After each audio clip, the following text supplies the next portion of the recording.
Hey dudes, it's Irene here, and I make K-pop audition videos every single Sunday, and you might see that I have a new background behind me, and that is because I'm actually in Vietnam, so I'm not in Toronto right now, and I'm enjoying my vacation. I've had a good time. I was just in Bali a couple of days ago, and I'll definitely post vlogs about it on my vlog channel. Speaking of which, I'm planning on kind of making a little bit different videos from vlogs on there. Not like completely changing it, kind of just mixing it up with vlogs, but also like kind of tips on university life as well. And I just filmed the video in Korean actually. I thought I was losing my freaking brain cells because I usually don't really communicate in Korean all that much except for talking with my parents. So I just haven't practiced it enough.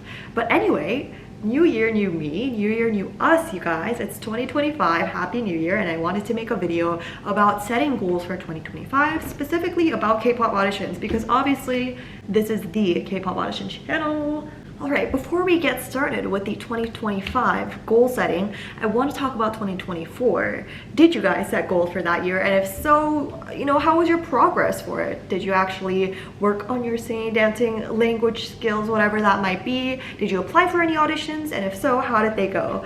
Let me know in the comments. I would love to hear them. But I think kind of just reflecting on how your past year went is also very important in setting goals for 2025.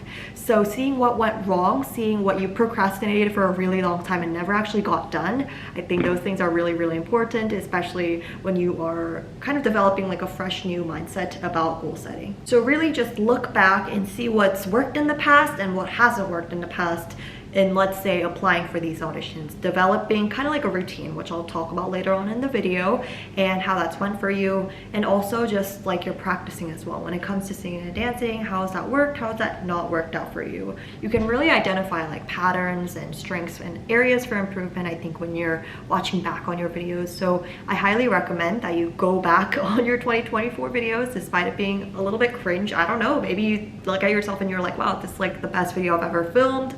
But like really take a look at your progress from the beginning of 2024 to the end of 2024, which is pretty much now. Alrighty, so how should we set goals for 2025? Let's get started into it. So I think the most important thing is having 3 sets of goals. So short term, middle term, and long term. So short term pretty much just means like your daily routine. How are you incorporating practice into your daily routine? Do you have a set vocal exercise routine or a dance routine that you follow? Do you regularly practice your choreographies or think about, you know, practicing freestyling as well, things like that? And then middle term goals are a little bit more unique. I feel like a lot of people do not think about them, nor do they like strategize what to put in their middle term goals. But I think that's pretty much like the routine that I talked about before. So what is an audition routine? Alright, so let's say a new audition has been posted on Instagram. I make a video about it, you watched a video and you're like, ooh, new audition, I want to apply for this because I really like the company and their artists, whatever. And then you want to set a routine as to how you approach each of these auditions. So you want to have set videos ready to go. So a good middle term goal, if you have not done this already, would be to create videos that can be kind of just pretty much thrown to companies whenever there's a new audition. This goes for photos as well. A lot of people struggle with photos for every single audition, but you guys, you can submit the same exact photo, the same exact video for multiple different companies, obviously not the same company. So if they make a new audition, that's like a different approach, and then you'd have to film new videos. Or if it's like a very specific situation where they want you to dance to a very specific song or sing a specific song, but in a normal case, you can just like batch film videos so that they're ready to go. I recommend having at least 2 to 3 videos for the main category, and then at least 1 video for your subcategory. So let's say you're strong in vocals, you want to have 2 to 3 vocal videos along with 1 dance video that you are confident about and ready to submit. Along with that, you want to prepare front, side, and full body photos. I think I've repeated that so many times in audition tutorials, even in the most recent one. Yeah, sorry, I'm just like thinking about how I filmed that at an airport, and that was kind of crazy, but the audio wasn't too bad, right? I mean, no one commented on it, so I'm gonna take that as a pass. But obviously the last one is your long-term goals. So think about what kind of long-term goals you want in the future. Where do you want to be in the next 5 years, in the next 10 years? Do you want to be a trainee at a specific company? Do you still want to be preparing your skills and you know, prepared to become a trainee. All of that is up to you, but I really think having a vision for yourself is very important so that you're not just caught up in the daily routine or the middle term goals, but also think about your long-term future, as scary as it is. And this is like so like general and like so commonly spoken about, but actually set SMART goals. So what are SMART goals? They are specific, measurable, achievable, relevant, and time-based. Make sure your goals are these 5 things. So as an example, one of your goals might be learn 3 new dance covers by March. So learn a new dance cover every single month. That might be very slow for some of you guys, that might be fast for some of you. So obviously don't have that as like the benchmark, but go with what you know and what you're comfortable with. So make sure that they're actually achievable in a sense. Some people like physical journaling when they're like writing their goals. I think that's a good idea, but if not, I think using online tools like Notion is also great too. I wish this were sponsored by Notion. That would be a perfect segue, but it's not, okay? Now I want to dive into the specific, you know, term goals and then talk about what you need to focus for each. So I think for the short-term goals, kind of like what I mentioned before, for vocals, you really want to have a good practicing routine so that it's familiar to you, but it's also developing your vocals rather than making them worse, because honestly that is a reality. If you're straining your vocals every time, if you're not warming up, same goes for dancing. So make sure that you have a good routine. So let's say you do these set of scales and then do them in a different way, like blowing raspberries as you're singing these scales, things like that. You want to make sure that you have a set routine that you always follow and then practice your songs.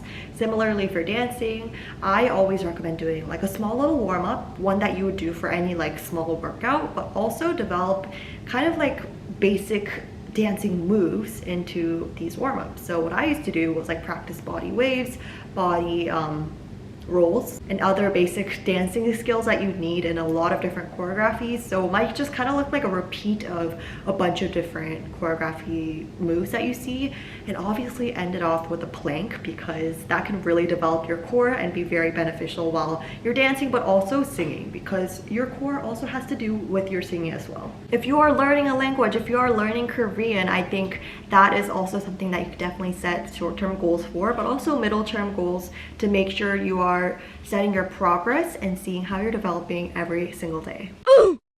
Okay, I think we should be good for like the next 10 minutes, so I'm gonna quickly wrap this up.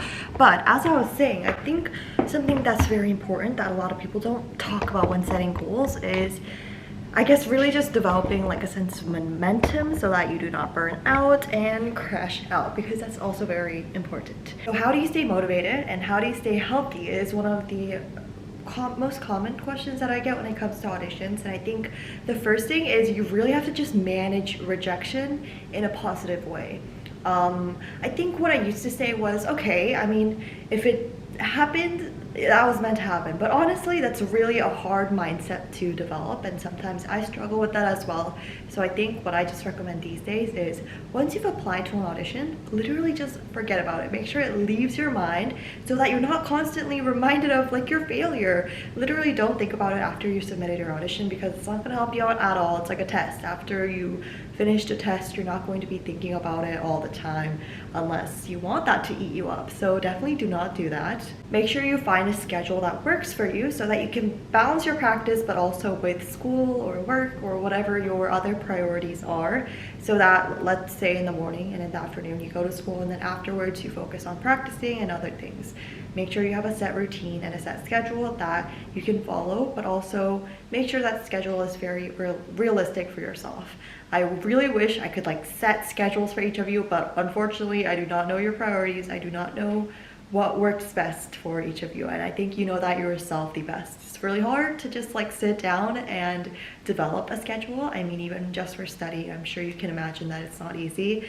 So yeah, just really take a moment to develop that for yourself and reflect. Anyway, be sure to leave all of your goals down below. I think it'll be very great when, I mean, it is already great when the community supports one another and helps each other out when it comes to these audition things. So be sure to leave that down below, and I will see you guys in the next video. Thank you so much for watching. Bye!